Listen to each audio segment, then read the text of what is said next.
Deur afmetings te wysig, kan jy metings aanpas en verfyn om beter by die ontwerp se behoeftes te pas.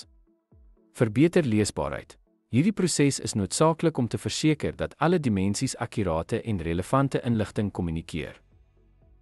Kies die dimensie om te wysig, klik op die dimensielyn wat jy wil verander om die wysigingsopsies te aktiveer. Wysig dimensieteks, pas die dimensieteks aan deur bykomende inligting of simbole by te voeg, soos afkortings vir eenhede.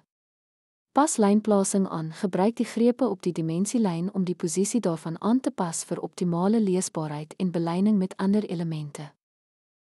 Verander afmetingseenhede, wysig eenhede om metings in meter, duim of ander voorkeurformate te wys deur die eienskappepaneel.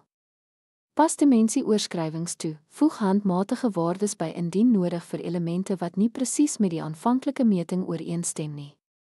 Formateer die dimensiestel, kry toegang tot die dimensiestel-instellings om lettergrootte, kleur en lyndikte aan te pas vir 'n konsekwente aanbieding regdeur die tekening.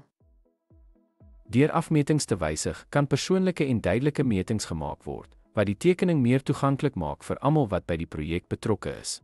Deur afmetingsaanpassings kan ontwerpers verbeter beide funksionaliteit en aanbieding.